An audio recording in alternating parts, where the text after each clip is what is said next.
Praise the Lord. प्रभु की आज की सभा में आप सबका स्वागत है। आप सबको नए साल की बहुत बहुत मुबारकबाद। प्रभु आप सबको आशीष दे। ये नया साल आप सबकी ज़िंदगियों में बहुत बहुत खुशियाँ लेकर आए। हम परमेश्वर के वचन में चलेंगे और देखेंगे कि परमेश्वर का वचन हमें से नए साल के विषय में हमें क्या बताना चाहता है। हम पढ़ेंगे यहोशू की पुस्तक, उसका 24वां अध्याय और उसकी 14 और 15 आयत। यहोशू 24 उसकी 14 और 15। और यहाँ पर परमेश्वर का वचन हमको बताता है, इसलिए अब प्रभु का भय मानकर उसकी सेवा खराई और सच्चाई से करो।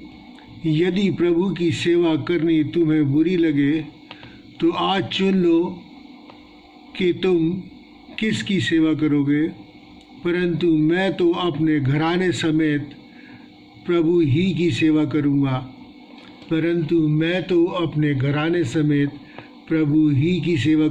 परमेश्वर अपने वचन के पढ़े और सुने जाने पर बहुत से आशीष दे। परमेश्वर का वचन हम जानते हैं कि परमेश्वर की प्रेरणा से रचा गया है। ये हमारे जीवन के हर विषय में हमारे साथ है, हमारी सहायता करता है, हमारा मार्गदर्शन करता है और हर परिस्थिति में हमारे साथ खड़ा है। हमारे दुख में, सुख में, आशा में, निराशा में हमारे साथ है। और वचन हमें इस तरीके से संभालता है कि जब हम दुख में होते हैं तो वो हमें सांत्वना देता है, हम सुख में हैं तो हमारे सुख को बढ़ाता है, और अगर हम निराशा में होते हैं तो वो हमें संभालता है, हमारी आशा को जीवन देता है।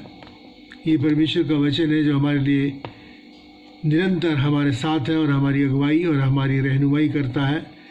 हम यहाँ पढ़ेंगे पहला पतरस उसका पहला अध्याय और उसकी दूसरी आयत। और यहाँ पर परमेश्वर का वचन हमको बताता है, और परमेश्वर पिता के भविष्य ज्ञान के अनुसार आत्मा के पवित्र करने के द्वारा आज्ञा मानने और यीशु मसीह के लहू के छिड़के जाने के लिए द्वारा हम लोग चुन लिए गए हैं। ये परमेश्वर का वचन मेरे और आपको ये हिदायत देता है, हमको बताता है कि हमें परमेश्वर ने प्रभु यीशु मसीह में हमें चुन लिया है और हमें एक जीवित आशा परमेश्वर ने हमको दी है। इसलिए इस नए वर्ष के अंदर मेरे और आपको चाहिए कि हम अपनी निराशाओं को अपना सलाहकार ना बनाएं, अपनी निराशाओं को पीछे छोड़ के एक नए जोश के साथ हम आगे बढ़ें। क्योंकि अगर हमने निराशाओं को अपना सलाहकार बनाएंगे तो हमारा जीवन इसी बात में ये नया साल भी गुजर जाएगा कि मेरे साथ ऐसा क्यों हुआ, अब मैं क्या करूं, अब मैं कैसे करूंगा, अब मेरा जीवन क्या होगा, मेरा जीवन तो बेकार हो गया। इन सब बातों को अपने जीवन से अलग करें, क्योंकि परमेश्वर ने हमको जीवित आशा दी है। उस जीवित आशा के अनुसार हम अपनी ज़िंदगी को व्यतीत करें इस नए साल के अंदर, क्योंकि नया साल एक नई आशा और एक उमंग लेके हमारे साथ आया है। देखिए रोमियो 8 और 28 के अंदर परमेश्वर का वचन कहता है कि परमेश्वर से प्रेम रखने वालों के लिए सब बातें मिलकर भलाई ही को उत्पन्न करती हैं। अगर हम अपने परमेश्वर से प्रेम रखते हैं तो अगर हमारी परिस्थितियाँ विपरीत भी हैं तो उसमें से भी मेरे और आपके लिए भलाई ही निकलेगी। ये परमेश्वर का वचन है और हर तरीके से सच और मानने योग्य है। इसी तरीके से अगर हम भजन संहिता 119 की 71 और 75वीं आयत को हम पढ़ें भजन संहिता, तो देखिए परमेश्वर का वचन यहाँ हमें बताता है, जो परमेश्वर का दास है दाऊद, वो हमको क्या बताता है। मुझे जो दुख हुआ वो मेरे लिए भलाई हुआ, जिससे मैं तेरी विधियों को सीख सकूं। ये दुख मुझे हुआ वो भला हुआ जिससे मैं तेरी विधियों को सीख सकूं। हमें पॉजिटिव थिंकिंग रखनी है कि ये जो कष्ट मेरे ऊपर आया है, क्योंकि वो इस बात से पूरी तरह आश्वस्त था कि परमेश्वर उसे नहीं छोड़ सकता, और जो उसके जीवन में हो रहा है परमेश्वर की मर्ज़ी के मुताबिक हो रहा है और परमेश्वर उसके साथ है, और इसमें भी कोई ना कोई उसकी भलाई है। देखिए क्या कहता है 76वीं आयत के अंदर मेरे वो कहता है कि बहुत पीछे 75, हे यहोवा मैं जान गया हूँ कि तेरे नियम धर्म में हैं और तूने अपनी सच्चाई के अनुसार मुझे दुख दिया है। तेरे नियम धर्म में हैं और तूने अपनी सच्चाई के अनुसार मुझे दुख दिया। मुझे जो दुख हुआ है ये ऐसे ही नहीं हुआ है, तूने अपनी सच्चाई के अनुसार, यानी कि तूने मुझे वादा किया कि तू मुझे संभालेगा, और ये दुख भी मेरे लिए इसलिए मेरे फ़ायदेमंद है क्योंकि इसमें तेरी सच्चाई प्रकट होती है। ये मेरे लिए लाभकारी है, मुझे कुछ ना कुछ ये सिखाता है, तेरी नज़दीकी के अंदर लेके आता है। और इसी तरीके से हम देखेंगे यशायाह 48 और उसकी 10 और 11 मैं आपके सामने पढ़ दूँ, और पहले भी मैं इस वचन आपको सामने शेयर कर चुका। और यहाँ पर लिखा है कि देख मैंने तुझे निर्मल तो किया परंतु चांदी के समान नहीं, मैंने दुख की भट्टी में परख कर तुझे चुन लिया और अपने निमित्त, हाँ अपने निमित्त ये किया।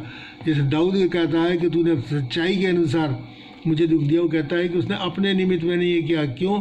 क्योंकि मैं तुम्हें एक ताया हुआ सोना बनाना चाहता हूँ, एक ऐसा सोना जिसमें से तमाम खोट दूर कर दिया गया हो, ताकि मेरा नाम अपवित्र क्यों ठहरे। मैं अपनी महिमा किसी और को नहीं दूंगा, मैं अपनी महिमा किसी और को दूंगा। ये परमेश्वर हमारे जीवन में इस तरीके से कार्य करता है, क्योंकि परमेश्वर जो है वो जानता है हमारे लिए भला क्या है, हमारे मार्ग को जानता है, वो इसी तरीके से हमें संभालता है। प्रेरितों के काम उसके 22वें अध्याय में 14वें अध्याय के 22वीं आयत में परमेश्वर का वचन मेरे और आपको कहता है कि परमेश्वर के दास जब वो प्रचार कर रहे थे, वो कह रहे थे, उन्होंने बताया कि हमें बड़े कलेश उठाकर परमेश्वर के राज्य में प्रवेश करना है। हमें बड़े कलेश उठा के परमेश्वर के राज्य में प्रवेश करना है। क्यों कलेश उठाना है? देखेंगे कि प्रभु चाहता है कि हमको शुद्ध करे, हमको निर्मल करे, हमको पवित्र करे, और ये कलेश जो है ये हमें प्रभु में और ज़्यादा मजबूत करते हैं और ज़्यादा स्थिर करते हैं। देखिए इफिसियों की पत्री उसका 5वां अध्याय और उसकी 7वीं आयत में परमेश्वर का वचन हमको क्या कहता है। इफिसियों 5 और उसकी 27 में वो क्यों हमें कष्ट देता है, क्यों हमें निर्मल और शुद्ध करना चाहता है। वो कहता है कि उसे एक ऐसी तेजस्वी कलीसिया बनाकर अपने पास खड़ी करे जिसमें ना कलंक, ना झुर्री, ना कोई और ऐसी वस्तु हो, वरन पवित्र और निर्दोष हो। वो हमें एक ऐसी कलीसिया बनाना चाहता है जिसमें ना कोई झुर्री और ना कोई कलंक हो, बल्कि पवित्र और निर्दोष हमको बनाना चाहता है। इसलिए वो हमें परखता है, हमें जांचता है और हमें शुद्ध और निर्मल करता है कि हम बिल्कुल पूरी तरीके से पवित्र और निर्दोष हो। ये परमेश्वर है, क्योंकि जब वो हमसे प्यार करता है तो वो नहीं चाहता, क्योंकि स्वर्ग के राज्य में कोई भी अपवित्र वस्तु प्रवेश नहीं कर सकती। इसलिए मेरे और आपको इस पवित्रता को इसी पृथ्वी के ऊपर धारण करना है, और इसके लिए परमेश्वर हमें परखता है, हमें दुख में भी जाने देता है, क्योंकि वो हमें प्यार करता है। वो चाहता है कि वो कहता है, उस वचन में लिखा है कि जहाँ मैं रहूँ वहाँ तुम भी रहो। ये प्रभु परमेश्वर की इच्छा है कि जहाँ मैं रहूँ, और इसीलिए परमेश्वर का वचन फिलिपियों 4 और 6 में हमें बताता है कि फिलिपियों 4 और 6 में लिखा है कि किसी भी बात की चिंता ना करो, परंतु हर बात में तुम्हारे निवेदन, प्रार्थना, विनती के द्वारा धन्यवाद के साथ परमेश्वर के सम्मुख प्रस्तुत किए जाएं। किसी भी बात की चिंता मत करो, बल्कि तुम्हारे निवेदन धन्यवाद के साथ परमेश्वर के सम्मुख, तुम्हारी प्रार्थनाएं धन्यवाद के साथ परमेश्वर के सम्मुख प्रस्तुत की जाए। किसी बात की चिंता मत करो। अगर परेशानी में है तो पर उसका धन्यवाद करो, क्योंकि प्रभु भला है, वो उसमें हमारे लिए कोई ना कोई भलाई निकालता है। जिस तरीके से हम अपने बच्चों को जब गलत करते हैं कुछ तो डांटते हैं ताकि वो उस बुराई को छोड़ दें, इसी तरीके से परमेश्वर का वचन कहता है कि जब मैं तुझे डांटूं तो बुरा मत मानना, क्योंकि जैसे पिता उस पुत्र को जिसे वो प्रेम करता है डांटता है, वैसे वो भी हमारे साथ व्यवहार करता है, ताकि वो हमारी बुराई को हम में से दूर करे और हमें पवित्र और निष्कलंक बना के और उस स्वर्ग राज्य में अपने साथ रह जाए। क्योंकि अपवित्रता उसके साथ, परमेश्वर के साथ ठहर नहीं सकती। प्रभु यीशु मसीह के साथ चलना कोई आसान काम नहीं है। इस तरीके से है जैसे किसी ने कहा है कि ये आग का दरिया और डूब के जाना है। जी हाँ, इसमें हमें बड़ी कठिनाइयों के साथ इस आग के दरिया में डूबना है, ताकि हम जब बाहर निकलें तो स्वच्छ और निर्मल होकर निकलें। ये परमेश्वर इसीलिए कई बार जाता है, इसीलिए हम कहते हैं कि मैंने कहा है कि हम अपनी निराशाओं को अपना जो है सलाहकार ना बनाए। कई बार परमेश्वर हमारे रास्तों को भी रोक देता है, कई बार उसका निर्णय हमारी इच्छाओं के बिल्कुल विपरीत होता। हम तो सोचते हैं ये काम तो ऐसे हो जाएगा, चलो कोई प्रॉब्लम की बात नहीं, लेकिन परमेश्वर कई बार हमारी इच्छाओं को विपरीत कार्य करता है। हमें तो ऐसा लगता है जैसे कि ये परमेश्वर ने हमारे साथ ऐसा क्यों किया, ऐसा नहीं कर, परमेश्वर को ऐसा नहीं करना चाहिए था। लेकिन हम देखें परमेश्वर का वचन मेरे और आपको क्या कहता है, प्रेरितों के काम, और उसकी हम पढ़ेंगे आपके सामने। प्रेरितों के काम 16 और उसकी 6-7 यहाँ पर परमेश्वर का वचन मेरे और आपको बताता है। यहाँ पर लिखा है कि और प्रफुंगिया और गलतिया के प्रदेश से होकर गए, क्योंकि पवित्र आत्मा ने उन्हें एशिया में वचन सुनाने से मना किया। उन्होंने मूसिया के निकट पहुंचकर बितूनिया में जाना चाहा, परंतु यीशु के आत्मा ने उन्हें रोक दिया। वो तो प्रचार करने जा रहे थे, लेकिन परमेश्वर जानता है क्या भला है क्या नहीं, इसलिए उसने उन्हें रोक दिया। परमेश्वर हमारे मार्गों को जानता है और वो जानता है कि हमारे लिए क्या भला है, और वो कई बार हमारी इच्छाओं के विपरीत, हमारे निर्णयों के विपरीत कार्य करता है, क्योंकि वो हमारे भविष्य को भी जानता है और जानता है कि किस बात में हमें नुकसान हो सकता है। परमेश्वर ने एक व्यक्ति को चुना, यूसुफ को। भजन संहिता 105 की 17 और 19, भजन संहिता 105 की 17 और 19 मैं आपके सामने पढ़ूँ। देखिए यहाँ परमेश्वर का वचन किस तरीके से हमें समझाता है, बताता है। वहाँ पर लिखा है, उसने यूसुफ नाम एक पुरुष को उनसे पहले भेजा जो दास होने के लिए बेचा गया था। लोगों ने उसके पैरों में बेड़ियां डालकर उसे दुख दिया। वह लोहे के सांकलों में जकड़ा गया, और जब तक उसकी बात पूरी न हुई तब तक यहोवा का वचन उसे कसौटी पर कसता रहा, जब तक उसका मनोरथ पूरा नहीं हुआ। जब तक परमेश्वर की इच्छा पूरी, जब तक उसका वचन उसे कसौटी पर करता रहा, उसे परेशानी में डाला गया, वो बेच दिया गया, उसके पैरों में बेड़ियां डाली गई, उस पर लांछन लगाई गई, लेकिन वो खामोश रहा, क्योंकि वो जानता था कि परमेश्वर का इसमें कोई ना कोई भलाई है। और हम जानते हैं कि उसे बड़ा हाकिम उस देश का बनाया गया, एक देश का जिसमें कि राजा के बाद दूसरा स्थान उसी का था। और इसलिए मेरे और आप भी इस बात का ध्यान रखें कि जब हमारे साथ कोई ऐसी घटना हो रही है तो हम परमेश्वर के साथ साथ चलते रहें, क्योंकि वो अपने वादे में सच्चा है। हमारे लिए कोई एक बहुत बड़ी भलाई को वो हमारे साथ करने जा रहा है। परमेश्वर प्रभु यीशु मसीह पर निरंतर हम विश्वास करें। इजराइलियों का सफ़र, अगर हम व्यवस्था विवरण उसकी 8 की 1 से 6 में पढ़े तो इजराइलियों का सफ़र बहुत छोटा था जब वो बनी इजराइल से मुल्क कनान को गए। लेकिन परमेश्वर ने क्या करा, उनको सफ़र को मोड़ के 40 साल का कर दिया। 40 साल क्यों? क्योंकि परमेश्वर के वचन में लिखा है कि वह तुमको दीन करे और तुमको नम्र बनाए। तुम उसके साथ साथ चलना सीखो, अपनी उद्दंडता को, अपने उस व्यवहार को जो कि परमेश्वर के विरुद्ध है, उसको छोड़कर एक नम्रता और दीनता का व्यवहार अपने हृदय में लाओ। इसलिए प्रभु जो है कई बार हमारी परीक्षा करता है इस तरीके से। तो मैं इसलिए बता रहा हूँ कि आप अपनी निराशाओं और बातों से और वो विपरीत परिस्थितियों से परेशान ना हो, उन्हें अपने साथ लेके न जाएं, बल्कि पूरे विश्वास के साथ, प्रभु यीशु पर विश्वास के साथ नए साल में हम आगे कदम बढ़ें। नीति वचन उसके 14 और 12 में लिखा है कि ऐसा भी मार्ग है जो मनुष्य को ठीक दिखाई पड़ता है, परंतु उसके अंत में मृत्यु ही मिलती है। हमें तो ऐसा लगता है ये काम तो बहुत अच्छा है, और इसमें क्यों गड़बड़ पैदा हो गई हमारे लिए है। परमेश्वर क्या देखता नहीं, लेकिन परमेश्वर जानता है। वो कहता है ऐसे वो हमारे लिए तो ठीक है, लेकिन परमेश्वर जानता है कि इसके हाथ में मृत्यु ही है, और वो इस मृत्यु से बचाने के लिए कई बार हमारी इच्छाओं के विपरीत जाता है, इच्छाओं के विपरीत हमारे साथ कार्य करता है, ताकि वो हमें उस अनंत विनाश से, उस मृत्यु से, उस बुराई से जो हमारे पर आने वाली है बचा ले। और ये कार्य किस किन के लिए है? जैसे कि मैंने अभी बताया, लिखा है कि रोमियो में 8:28 में कि परमेश्वर से प्रेम रखने वालों के लिए सब बातें मिलके भलाई ही को उत्पन्न करती हैं। इसलिए वो उस मृत्यु के रास्ते से मेरे और आपको बचाता है। वो हमारा भला करता है, हमारा भला ही करता है। और इसी तरीके से अगर हम यहोशू की पुस्तक पढ़ें और उसका 24:12, यहोशू 24:12, और यहाँ पर परमेश्वर का वचन हमें बताता है कि मैंने तुम्हारे आगे बर्रे को भेजा और बर्रों को भेजा, और उन्होंने अमोरियों के दोनों राजाओं को तुम्हारे सामने से भगा दिया। देखो, यह तुम्हारी तलवार या धनुष का काम नहीं है। उन्होंने जब बनी इस्राएल के विरोध में खड़े हुए थे अमोरियों के राजा मिलकर, तो वो कहता है कि मैंने तुम्हारे आगे बर्रों को भेजा और उन्होंने तुम्हारे सामने से उन्हें भगा दिया, और ये काम तुम्हारी तलवार का या तुम्हारे बल से और तुम्हारी शक्ति से नहीं हुआ। ये काम मैंने किया है कि तुम्हारे शत्रुओं को तुम्हारे सामने से भगा दिया। ये भलाई मैंने की। और देखिए कि इसीलिए आज वो जो बर्रा है वो प्रभु यीशु मसीह है। मेरे और आपके लिए वो बर्रा है, वो प्रभु यीशु मसीह है।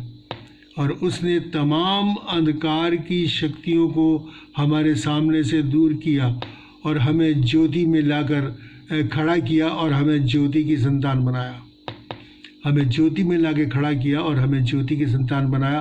तमाम अंधकार की शक्तियों को दूर किया, क्योंकि ये शक्तियाँ हमारे विनाश का कारण थीं।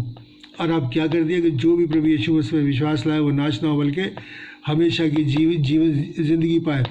पहला थिस्सलुनीकियों उसका 5 और 5 आपके सामने पढ़ूंगा। पहला थिस्सलुनीकियों उसका 5 और 5, और ये परमेश्वर का वचन मेरे और आपको बताता है।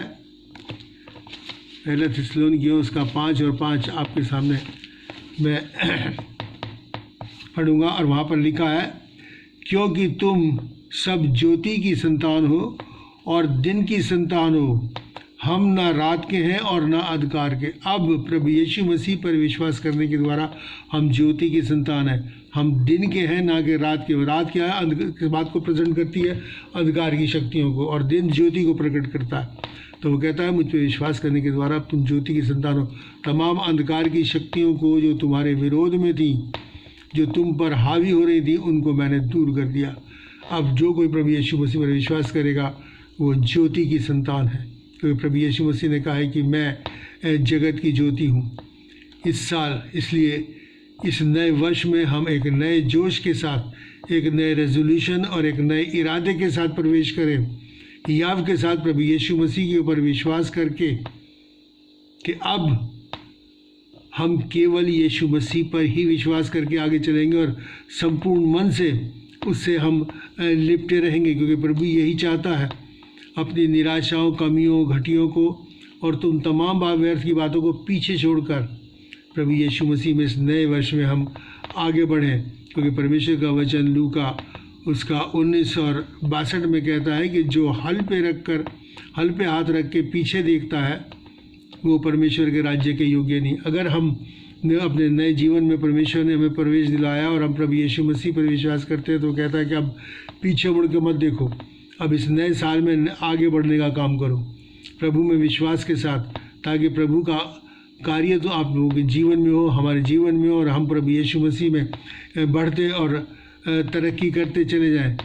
और इसीलिए 40 वर्ष की यात्रा करने के बाद जब बनी इस्राएल उस प्रतिज्ञा किए हुए देश के अंदर पहुँचे, तो एक बहुत अच्छा डिक्लेरेशन, जैसे कि अभी हमने पढ़ा है, यहोशू ने किया अब उस कौम के सामने। और मैं आपके सामने बता दूं कि ये मेरे और आपके लिए भी बहुत ज़रूरी है।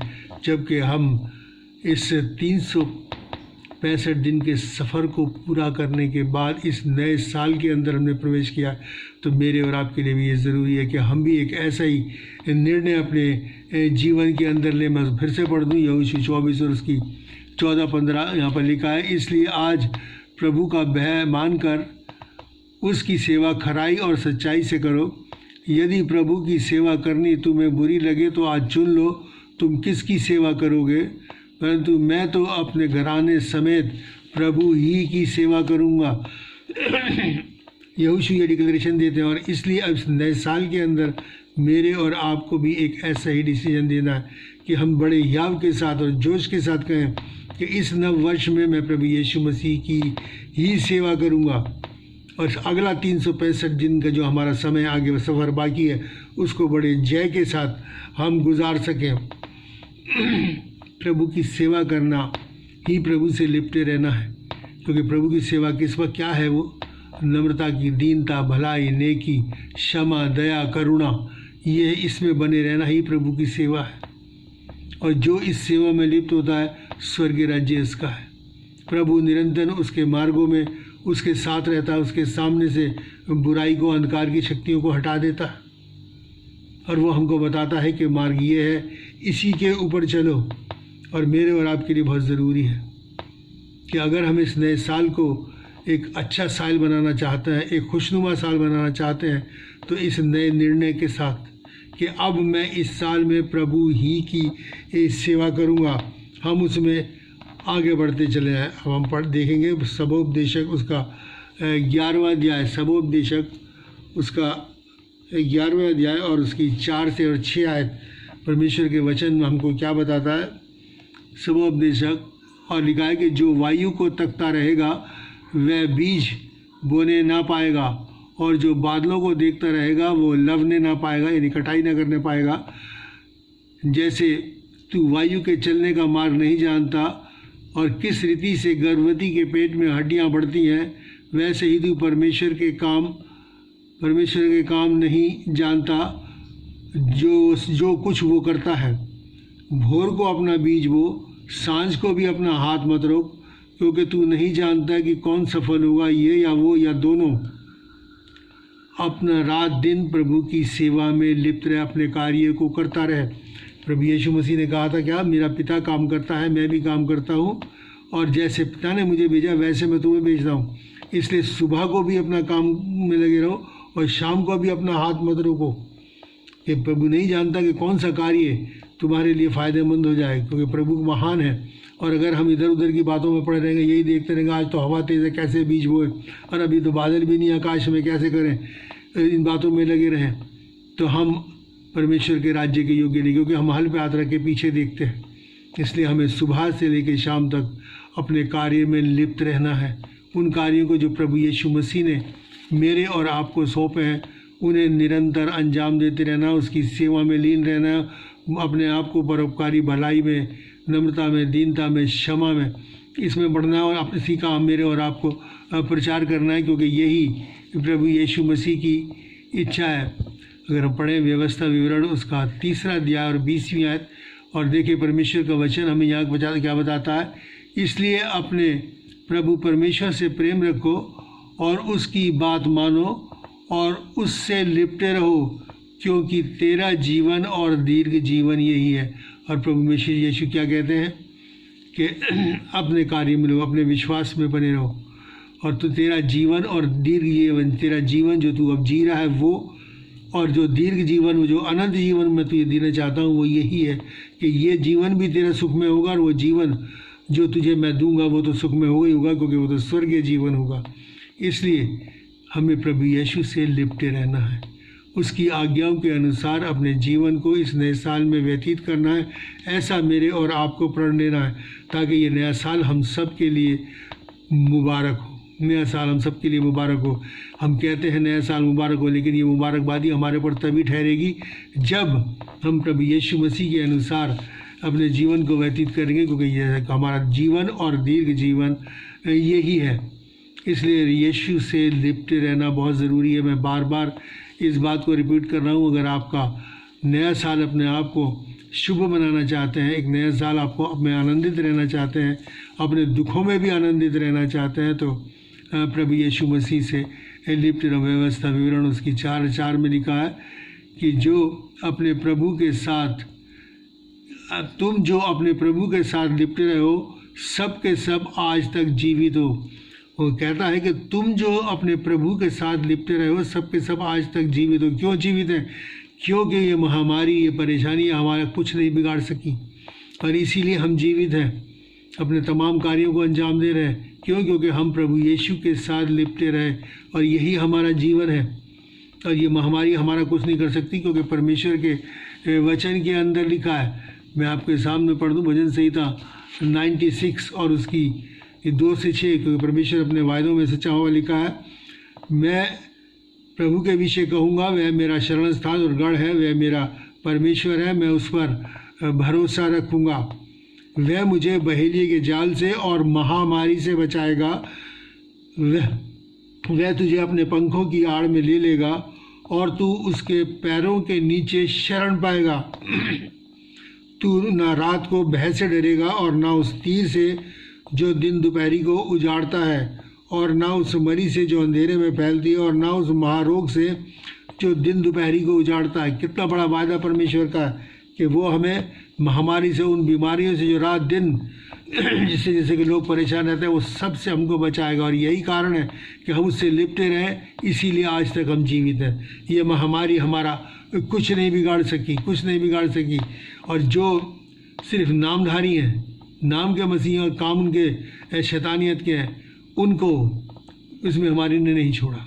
इसलिए मेरे और आपको अपने सारे मन, अपनी सारी बुद्धि, अपने सारे प्राण और अपनी सारी शक्ति से परमेश्वर से प्रेम रखना है। और यही कारण है कि उस प्रेम के द्वारा हम निरंतर उन बुराइयों से हम बचे रहेंगे। हम किसी भी तरीके से, किसी भी प्रकार से, कोई भी चीज़ जो शैतानियत से संबंध रखती है हमारे पर हमला नहीं कर सकती, हमारे पर हावी नहीं हो सकती। तो एक बड़ी अच्छी बात किसी लेखक ने लिखी है। उसने क्या कहा है, इन्हीं पत्थरों पे चल के आ सके तो आ, मेरे घर की राह में कोई कहकशा नहीं। इन्हीं पत्थरों पे चल के आ सके तो आ, मेरे घर की राह में कोई कहकशा नहीं। मतलब ये कि मेरी घर के राह के अंदर कोई आराम गाह या कोई रेस्ट हाउस नहीं है, तू आराम कर ले। तुझे इन्हीं परेशानियों को पैरों से कुचलते हुए, इन्हीं पत्थरों के ऊपर चलते हुए मेरे पास तक पहुंचना है। और जब तू मेरे पास पहुंच जाएगा, अंत तक धीरज रखेगा, उसमें लिखा है कि वो तब परमेश्वर का हमको जो है वो प्रतिफल देगा, हमें वो मुकुट देगा जो उसने मेरे और आपके लिए रखा है। क्योंकि हमें किसी भी कंपटीशन में, किसी भी बात में हम उसका प्रतिफल हमें कब मिलता है, इनाम कब मिलता है, जब वो हम दौड़ पूरी कर देते हैं, जब अपने उस कार्य को पूरा कर लेते हैं जो हमें दिया गया, तब हमें उसका इनाम हमको मिलता है। इसलिए परमेश्वर कहता है कि तुझे इन्हीं सब परेशानियों को पार करते हुए, आगे बढ़ते हुए मेरे घर तक आना है, और तब मैं तुझे प्रतिफल दूंगा। देखिए परमेश्वर का वचन 2 तीमुथियुस और उसका 4 और 6, 7 के अंदर परमेश्वर का वचन मेरे और आप क्या कहते हैं, 7, 8 के अंदर देखिए यहाँ पर क्या लिखा है। परमेश्वर का वचन और उसका 7, 8 वहाँ पर लिखा है, मैं अपनी अच्छी कुश्ती लड़ चुका हूँ और मैंने अपनी दौड़ पूरी कर ली है। मैंने विश्वास की रखवाली की है। मैं अच्छी दौड़ चुका हूँ और एक अच्छी कुश्ती में लड़ चुका हूँ और मैंने अपनी दौड़ भी पूरी कर ली है और अपने ईमान की रक्षा करी है। यानी कि मैं इन तमाम परेशानियों में, इन तमाम बातों में अपनी दौड़ को मैंने पूरा ऐसे नहीं कर लेता। कोई दौड़ धावक को बड़ी मेहनत करनी पड़ती है, जो कुश्ती लड़ता है उसे बड़ा संयम बरतना पड़ता है, बड़ी प्रैक्टिस करनी पड़ती है, एक कठिन जीवन उसे गुजारना पड़ता है। और पौलुस जी कहते हैं कि मैंने और विश्वास की रखवाली करी, यानी क्या कि मैं प्रभु से लिपटा रहा। यही है विश्वास की रखवाली करनी, कि मैं विश्वास में बना रहा, और विश्वास में बना रहना ही मेरे और आपके जीवन का कारण है। और देखिए आगे क्या लिखा है, भविष्य में मेरे लिए धर्म का वह मुकुट रखा है जो प्रभु, जिसे प्रभु जो धर्मी और न्यायी है मुझे उस दिन देगा। उस दिन किस दिन? जिस दिन वो हमें लेने आएगा, न्याय का दिन जो होगा। और मुझे ही नहीं वरन उन सब को जो उसके प्रकट होने को प्रिय जानते हैं, जो उसके आने को प्रिय जानते हैं, जो प्रभु यीशु मसीह पर विश्वास करते हैं और उसके साथ पूरी सच्चाई के साथ चलते हैं, वो उन सब को वो मुकुट देगा और उन सब को वो इनाम देगा जो कि जिसका कि प्रभु यीशु मसीह ने वायदा किया है। वो कहता है, परमेश्वर के वचन में लिखा है कि तुम्हारे कार्यों के प्रति वो हमें, हमारे कार्यों के प्रति वो हमारे साथ हमारा इनाम देगा। वो कहता है कि जो प्रतिफल मुझे देना है वो मेरे साथ है, वो मेरे हाथ में है और वो लेके आएगा उस प्रतिफल को। लेकिन क्या प्रतिफल है वो? बहुत से तो अनंत जीवन के लिए और बहुत से अनंत विनाश के लिए जी उठेंगे उस दिन। तो मैं और आप गौर करें अपने आप पे, क्या हम अनंत जीवन के लिए कार्य कर रहे हैं, उस हमेशा की ज़िंदगी के लिए कार्य कर रहे हैं, परमेश्वर से लिपटे हुए हैं कि जैसे कि वचन में लिखा है कि तुम जो अपने परमेश्वर से के साथ लिपटे रहे हो, इसीलिए सब के सब आज तक जीवित हो और आगे भी हमेशा तक जीवित रहेंगे। या हम उस शैतान की युक्तियों के ऊपर चल रहे हैं, उन बुराइयों पे चल रहे हैं जो हमें विनाश की ओर ले जाती हैं। इसलिए मेरे और आपको आज अपने जीवन के अंदर ये डिसीजन लेना है कि हम किसकी सेवा करेंगे। हम किसकी सेवा करेंगे, प्रभु यीशु मसीह की या उसकी इस शैतान की सेवा करेंगे। क्योंकि परमेश्वर का वचन हमें निरंतर निरंतर, जैसे मैंने कहा, परमेश्वर की प्रेरणा से रचा गया, ये हमें भलाई की ओर ले जाता है। वो हमें बुराई से दूर रखता है ताकि हम निरंतर भलाई में बने रहें। इसलिए इस नए वर्ष के अंदर मैं और आप अपने जीवन में डिसीजन लें, डिसाइड करें, एक अच्छे निर्णय के साथ प्रभु से लिपटे रहने के साथ आगे बढ़ें, ताकि ये साल जो है हमारे लिए व्यक्तिगत तौर पे, पारिवारिक तौर पे और कलीसियाई तौर पे, सामाजिक तौर पे एक बहुत ही मुबारक साल हो।